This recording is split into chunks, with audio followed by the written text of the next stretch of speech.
উচ্চ মাধ্যমিক শিক্ষাবিজ্ঞান তোমাদের যে বইটি রয়েছে ছায়া প্রকাশনী, সেই ছায়া প্রকাশনীর বইটির দ্বিতীয় যে অধ্যায় রয়েছে শিক্ষণ কৌশল, সেই শিক্ষণ কৌশল থেকে যে অনুশীলনীর প্রশ্ন উত্তরগুলি রয়েছে আজকে আমরা সেগুলি সলভ করব। তো দেখতে পাচ্ছ তোমাদের এটি দ্বিতীয় যে অধ্যায় রয়েছে সেই দ্বিতীয় অধ্যায় এটি, এবং এই দ্বিতীয় অধ্যায়ের যে অনুশীলনের প্রশ্নগুলি রয়েছে সেগুলি আজকে আমরা সলভ করব এই ভিডিওতে। এর আগে আমি তোমাদের শিক্ষণ কৌশল থেকে শিক্ষণ থেকে যে অনুশীলনের প্রশ্নগুলি ছিল সেগুলি করে দিয়েছি। যদি তোমরা কেউ না দেখে থাকো তাহলে এই ভিডিওর নিচে ডেসক্রিপশন বক্সে লিঙ্ক দেওয়া থাকবে, সেখান থেকে দেখে নিতে পারো। আর শিক্ষণ থেকে আমি তোমাদের এসিকিউ প্রশ্নের উত্তরগুলি করে দিইনি, কিন্তু আজকে এই শিক্ষণ কৌশল যেটি রয়েছে এখানে এমসিকিউ এবং এসিকিউ দুটো সলভ করে দেবো। তোমরা প্রত্যেকে ভিডিওটি শেষ পর্যন্ত দেখবে। তো চলো বেশি দেরি না করে ভিডিও শুরু করা যাক। তো তোমরা দেখতেই পাচ্ছ দ্বিতীয় অধ্যায়ে যে অনুশীলনের প্রশ্নগুলি আছে সেগুলিকে আজকে আমরা সলভ করবো এই ভিডিওতে। তো দেখো 1 নম্বর দাগে যে প্রশ্নটি রয়েছে সেটি দেখে নাও। প্রাচীন অনুবর্তন তত্ত্বের প্রবক্তা হলেন মনোবিদ। দেখো এখানে অপশান এ রয়েছে প্যাভলভ, থর্নডাইক, স্কিনার, কোহলার। তো দেখো এর যে সঠিক উত্তর সেটি হয়ে যাবে অপশান, এর যে সঠিক উত্তর দেখে নাও, এর সঠিক উত্তরের অপশানটি হয়ে যাবে অপশান এ, প্যাভলভ। এটি কিন্তু সঠিক উত্তর হয়ে যাবে। তারপর দেখো 2 নম্বর দাগে যে প্রশ্নটি রয়ে গেছে সেটি হলো সক্রিয় অনুবর্তনের ক্ষেত্রে নিয়ন্ত্রক হলো। দেখো সক্রিয় অনুবর্তনের ক্ষেত্রে নিয়ন্ত্রক হলো, এখানে 4টি অপশন রয়েছে।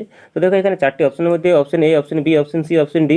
তো তার মধ্যে সঠিক উত্তর হয়ে যাবে অপশন বি। এটি কিন্তু সঠিক উত্তর হয়ে যাবে, কেন্দ্রীয় স্নায়ুতন্ত্র। তো দেখো সক্রিয় অনুবর্তনের ক্ষেত্রে নিয়ন্ত্রক হলো কেন্দ্রীয় স্নায়ুতন্ত্র, এটি কিন্তু সঠিক উত্তর। তারপর দেখো 3 নম্বর দাগে যে প্রশ্নটি রয়েছে সেটি হলো শিক্ষণের গৌণনীতির সংখ্যা হলো। দেখো শিক্ষণের গৌণনীতির সংখ্যা হলো, এখানে 4টি অপশন দেওয়া রয়েছে, তার মধ্যে এর সঠিক উত্তরটি হয়ে যাবে 5টি।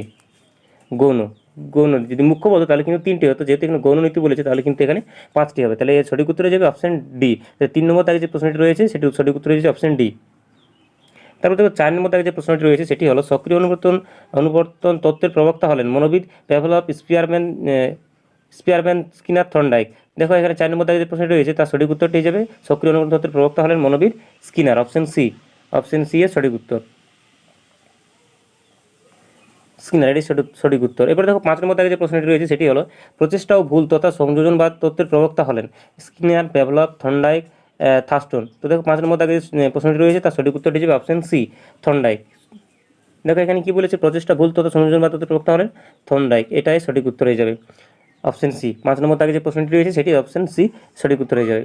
তারপর দেখো 6 নম্বর দাগে যে প্রশ্নটি রয়েছে সেটি হলো স্কিনার তত্ত্বটি যে নামে পরিচিত তা হলো, স্কিনারের তত্ত্বটি যে নামে পরিচিত। দেখো এখানে 6 নম্বর দাগে যে প্রশ্নটি রয়েছে সেটি হয়ে যাবে উত্তরটি সঠিক উত্তর হয়ে যাবে স্কিনার তত্ত্ব যে নামে পরিচিত সেটি হলো অপারেন্ট অনুবর্তন।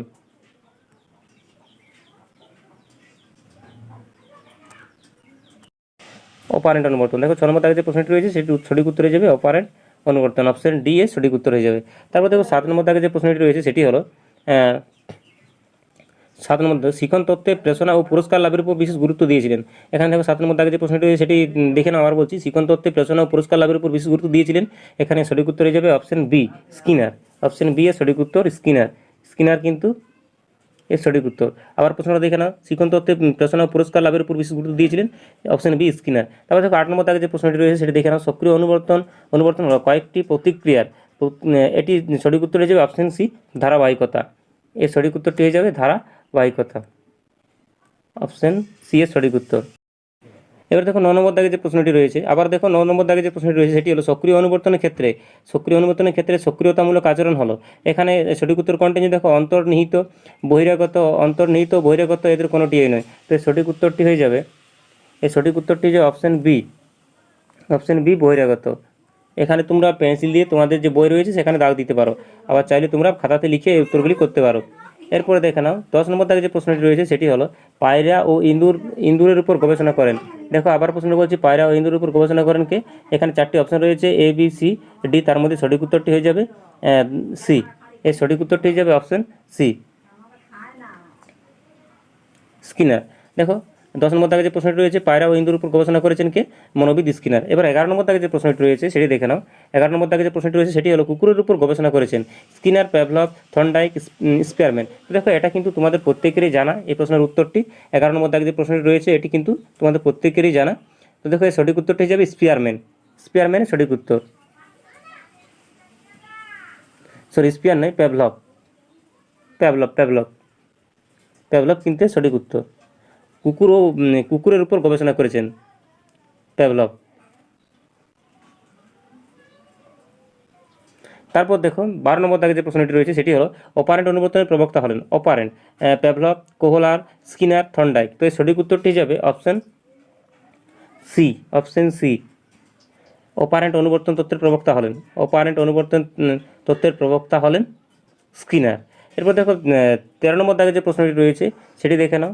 13 নম্বর দাগের প্রশ্নটি হলো নিচের 4টি উপাদানের মধ্যে যেটি শিক্ষণের সঙ্গে যুক্ত নয় সেটি হলো। তো দেখো এটি যেটি যুক্ত নয় এটি সঠিক উত্তর হয়ে যাবে অপশন ডি, অবদমন। এটি কিন্তু যুক্ত নয়, এটি সঠিক উত্তর হয়ে যাবে। এরপর দেখো 14 নম্বর দাগে যে প্রশ্নটি রয়েছে সেটি হলো মনোবিদ স্কিনার হলেন একজন আচরণবাদী, কাঠামোবাদী, ক্রিয়াবাদী, অনুষঙ্গবাদী। তো এই যে মনোবিদ স্কিনার হলেন একজন আচরণবাদী, কারণ তিনি আচরণের উপর পরীক্ষা নিরীক্ষা করেছিলেন। তো দেখো এখানে এর সঠিক উত্তরটি হয়ে যাবে অপশন এ, আচরণবাদী। এরপরে দেখো 15 নম্বর দাগে যে প্রশ্নটি রয়েছে সেটি হলো 15 নম্বর দাগের প্রশ্নটি দেখে নাও। মনোবিদ কোহলার হলেন একজন আচরণবাদী, ক্রিয়াবাদী, অনুষঙ্গবাদী, সমগ্রতাবাদী। তো এই সঠিক উত্তরটি হয়ে যাবে অপশন ডি, অপশন ডি যে অপশনটি রয়েছে দেখে নাও সমগ্রতাবাদী, এটা সমগ্রতাবাদী। এরপর দেখো আমাদের 16 নম্বর দাগে যে প্রশ্নটি রয়েছে সেটি হলো শিক্ষণ সংক্রান্ত গবেষণার ক্ষেত্রে পাজল বক্স ব্যবহার করেছিলেন। এখানে সঠিক উত্তরটি হয়ে যাবে অপশন ডি, থর্নডাইক। থর্নডাইক কিন্তু পাজল বক্স ব্যবহার করেছিলেন। তো দেখো এখানে দেখা যাচ্ছে না, এটা অপশন ডি হয়ে যাবে সঠিক উত্তর, এখানে তোমরা এটা দেখে নেবে। এরপর দেখো এখানে মোট এই বইটাতে 41টি প্রশ্ন রয়েছে, সেখানে এই 41টি প্রশ্নের উত্তর করে দেওয়া হবে এবং সাথে সাথে এসিকিউ যে প্রশ্নগুলি আছে সেগুলিও করে দেওয়া হবে। যদি ভিডিওর পার্টটি বড় হয়ে যায় তাহলে কিন্তু আমরা এটি সেকেন্ড পার্ট করে দেবো এসিকিউটি। এরপর দেখো 17 নম্বর দাগে যে প্রশ্নটি রয়েছে সেটি হলো শিক্ষণের ক্ষেত্রে আচরণের পরিবর্তন আনতে হলে বিশেষভাবে প্রয়োজন। তো দেখো এখানে সঠিক উত্তরটি হয়ে যাবে অপশন এ, অপশন এ, অনুশীলন ও ফলাফল। অনুশীলন ও ফলাফল এটি কিন্তু সঠিক উত্তর হয়ে যাবে। তারপর দেখো আমি কিন্তু আর অপশনগুলি বলছি না, আমি যে সঠিক উত্তর সেটি কিন্তু বলে বলে চলে যাচ্ছি, নাহলে কিন্তু ভিডিওটা অনেক বড় হয়ে যাবে। দেখো 18 নম্বর দাগে যে প্রশ্নটি রয়েছে সেটি হলো পেভলভীয় অনুবর্তনের মূল ভিত্তি হলো, পেভলভীয় অনুবর্তনের মূল ভিত্তি হলো। তো এই সঠিক উত্তরটি হয়ে যাবে অপশন বি, অপশন বি, উদ্দীপকের সাহায্য। এখানে সঠিক উত্তর হিসেবে উদ্দীপকের সাহায্য এটি। তারপর দেখো 19 নম্বর দাগে যে প্রশ্নটি রয়েছে সেটি হলো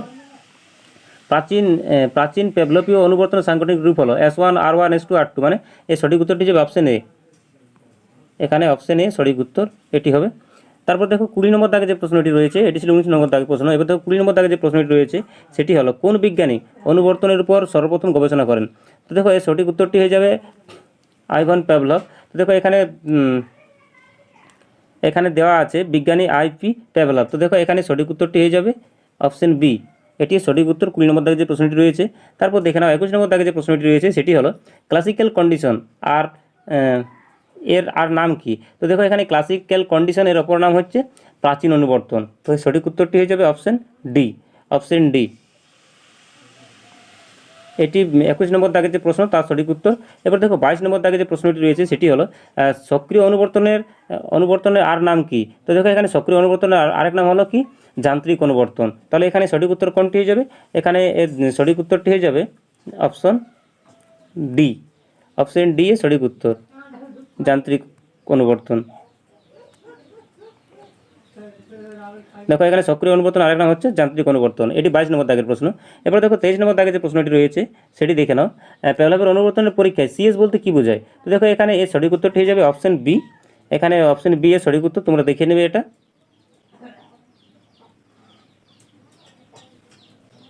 তারপর দেখো এটি ছিল তোমাদের 23 নম্বর দাগের প্রশ্ন। এবার দেখো 24 নম্বর দাগে যে প্রশ্নটি রয়েছে সেটি হলো দেখো প্যাভলভের অনুবর্তনের পরীক্ষায় ব্যবহৃত স্বাভাবিক উদ্দীপকটির নাম কি।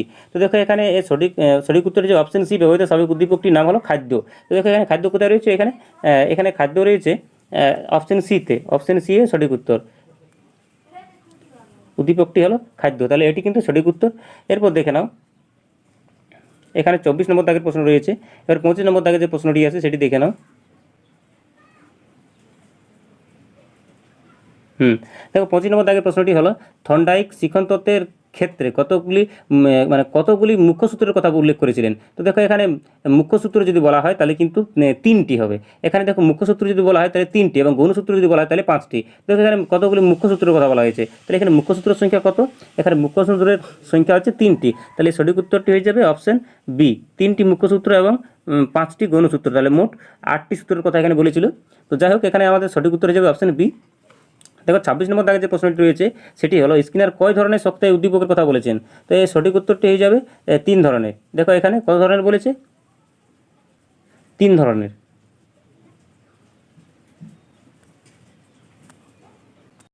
সরি, এটা আমি ভুল বলে ফেললাম। এখানে দেখো 26 নম্বর দাগে যে প্রশ্ন আছে সেটি সঠিক উত্তরটি যাবে স্কিনার কয় ধরনের শক্তিদায়ী উদ্দীপকের কথা বলেছিলেন?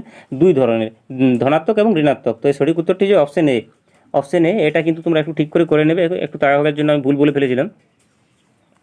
এটা 26 নম্বর দাগের প্রশ্ন। এবার দেখো 87 নম্বর দাগে যে প্রশ্নটি রয়েছে সেটি হলো 87 নম্বর দাগে থর্নডাইক শিক্ষণ তত্ত্বের ক্ষেত্রে কতগুলি গৌণ সূত্রের কথা উল্লেখ করেছেন। তো দেখো এখানে আমরা আগে দেখলাম মুখ্য সূত্র যদি বলে তাহলে 5টি, এখানে যেহেতু গৌণ সূত্র বলেছে তাহলে কটি হবে? গৌণ সূত্র মানে 5টি, মুখ্য সূত্র 3টি এবং গৌণ সূত্র 5টি। তাহলে এখানে সঠিক উত্তর কোনটি হয়ে যাবে? এই সঠিক উত্তরটি হয়ে যাবে অপশন সি। অপশন সি এর সঠিক উত্তর।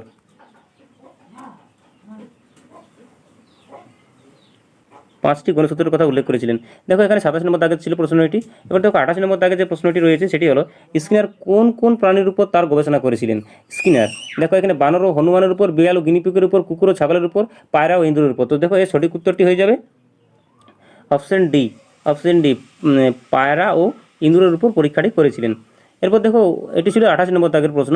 এবার দেখো 29 নম্বর দাগে যে প্রশ্নটি রয়েছে সেটি হলো দেখো এখানে থর্নডাইকের মধ্যে শিখন বেশি নির্ভর করে কিসের উপর নির্ভর করে? দৈহিক প্রস্তুতির উপর, মানসিক প্রস্তুতির উপর, সামাজিক প্রস্তুতির উপর এবং নৈতিক প্রস্তুতির উপর। তো দেখো এখানে আমাদের যেটা সঠিক উত্তর হয়ে যাবে সেটি হচ্ছে মানসিক প্রস্তুতির উপর। কারণ তোমার যদি মানসিকতায় ঠিক না থাকে তাহলে কিন্তু কোনো শিখনে সে শিখন হবে না বা অতি শিখন হবে না। তো দেখো এখানে সঠিক উত্তরটি হবে মানসিক প্রস্তুতির উপর। এটি ছিল তোমাদের 29 নম্বর দাগের প্রশ্ন।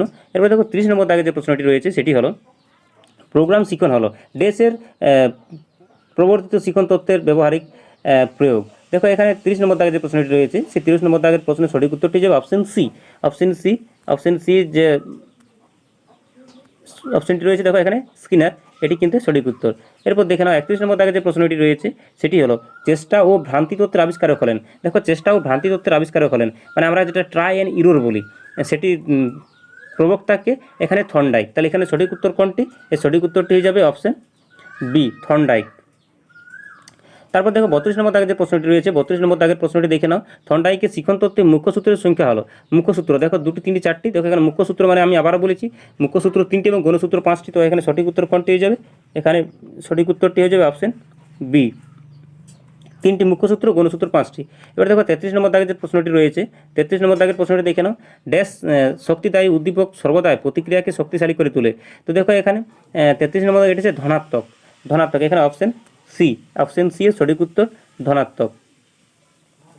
এরপর দেখে নাও 34 নম্বর দাগে যে প্রশ্নটি রয়েছে সেটি হলো ড্যাশ শক্তিদায়ী উদ্দীপক প্রতিক্রিয়া দুর্বল করে দেয়। তো দেখো এখানে তার বিপরীতটি হবে, এখানে বিপরীতটা কী হবে? ঋণাত্মক। তাহলে দেখো এখানে অপশন সি ছিল সঠিক উত্তর। 34 নম্বর দাগে যে প্রশ্নটি রয়েছে সেটি সঠিক উত্তর হয়ে যাবে অপশন ডি, ঋণাত্মক। এবার দেখো 35 নম্বর দাগে যে প্রশ্নটি রয়েছে সেটি হলো শিখনের ড্যাশ তত্ত্বটি অন্তর্দৃষ্টির মাধ্যমে অন্তর্দৃষ্টির মাধ্যমে শিখন নামে পরিচিত। দেখো শিখনের ড্যাশ তত্ত্বটি অন্তর্দৃষ্টির মাধ্যমে শিখন নামে পরিচিত। তো দেখো এখানে সঠিক উত্তরটি যাবে গেস্টাল তত্ত্ব। এটি অপশন বি এর সঠিক উত্তর। অপশন বি এর সঠিক উত্তর। তারপর দেখো এটি ছিল 35 নম্বর দাগের প্রশ্ন। এবার 36 নম্বর দাগে যে প্রশ্নটি হয়েছে সেটি দেখো ড্যাশ একটি জার্মান শব্দ যার বাংলা প্রতিশব্দ হলো অবয়ব। তো দেখো এখানে এর সঠিক উত্তরটি হয়ে যাবে গেস্টাল। গেস্টাল একটি জার্মান শব্দ মানে এখানে অপশন সি এর সঠিক উত্তর। Option C. অপশন সি এর সঠিক উত্তর গেস্টাল। তারপর দেখো এটি ছিল 36 নম্বর দাগের প্রশ্ন। এবার 37 নম্বর দাগের যে প্রশ্ন আছে সেটা দেখে নাও পেবলীয় প্রাচীন অনুবর্তন প্রাণী সম্পূর্ণভাবে ড্যাশ থাকে। তো দেখো এখানে এর সঠিক উত্তরটি যাবে নিষ্ক্রিয় থাকে মানে অপশন এ সঠিক উত্তর। অপশন এ এর সঠিক উত্তর। তো দেখো এটি ছিল 37 নম্বর দাগের প্রশ্ন। এবার দেখো 38 নম্বর দাগের যে প্রশ্নটি আছে সেটি দেখে নাও উদ্দীপক এস এবং প্রতিক্রিয়া আর এর ফলে দেখো এর সঠিক উত্তরটি হয়ে যাবে এখানে পরিণমন বৃদ্ধি, বিকাশ এবং শিখন। দেখো এর সঠিক উত্তরটি হয়ে যাবে এখানে শিখন। এরপর দেখো এটি ছিল 38 নম্বর দাগের প্রশ্ন। এবার দেখো 39 নম্বর দাগে যে প্রশ্নটি রয়েছে সেটি দেখে নাও 39 নম্বর দাগে পেভলভ তার পরীক্ষণে একটি ক্ষুধার্ত ড্যাশকে পরীক্ষামূলক টেবিলে বিশেষভাবে উপস্থাপন করেছিলেন। দেখো পেভলভ এখানে আমরা জানি কুকুরকে উপস্থাপন করেছিলেন, তাহলে সঠিক উত্তরটি হয়ে যাবে কুকুর হয়ে যাবে। এবার দেখো 40 নম্বর দাগে যে প্রশ্নটি রয়েছে সেটি হলো অনুবর্তিত প্রতিব্রত ক্রিয়া নিয়ে গবেষণার ব্যাপারে পেভলভ বিশেষ করে কুকুরকে ড্যাশ পরীক্ষা করেছিলেন। তো দেখো এখানে কুকুরের লালাকরণ নিয়ে তার পরীক্ষাটা করেছিলেন। দেখো লোম তো নিয়ে পরীক্ষা করেননি, কান নিয়েও পরীক্ষা করেননি, তার ডাক নিয়েও পরীক্ষা করেননি, তাহলে এখানে বেঁচে থাকলো কোনটি? এখানে অপশন সি লালাকরণ, তাহলে সঠিক উত্তরটি হিসেবে লালাকরণ। এটি ছিল 40 নম্বর দাগের প্রশ্ন। এরপর দেখো 41 নম্বর দাগের যে প্রশ্নটি রয়েছে সেটি হলো খাদ্যের পরিবর্তে ঘণ্টার ধ্বনির ফলে লালা নিঃসরণের হলো ড্যাশ অনুবর্তন। তো দেখো এর সঠিক উত্তরটি হিসেবে এটা হচ্ছে প্রাচীন অনুবর্তন। এখানে অপশন এ সঠিক উত্তর, অপশন এ সঠিক উত্তর প্রাচীন অনুবর্তন। তো দেখো এইগুলি ছিল আমাদের যে দ্বিতীয় এডুকেশনের যে দ্বিতীয় অধ্যায়টি রয়েছে শিক্ষণ কৌশল, সেই শিক্ষণ কৌশলের 41টি এমসিকিউ প্রশ্নের উত্তর। এরপর দেখো এসএকিউগুলি সলভ করা হবে। এখানে এসএকিউ 33টি রয়েছে, তোমরা দেখতে পাবে এখানে। দেখো অতএব ভিডিওটা কিন্তু অনেক বড় হবে, তো আমি দেখো কী করছি এখানে তোমাদের এটি একটি অপর পার্ট করে দিচ্ছি, নাহলে কিন্তু ভিডিওটি প্রায় আধা ঘন্টা বা 1 ঘন্টার কাছাকাছি হয়ে যাবে এবং তোমাদের অনেকের বিরক্তি আসবে। সেক্ষেত্রে আমি তোমাদের এটি দুটি পার্টে ভাগ করে দিচ্ছি। দেখো এমসিকিউ একটি পার্ট এবং এসিকিউ একটি পার্ট। তো চলো এসিকিউ পার্টটা খুব শীঘ্রই আমি করে দিচ্ছি।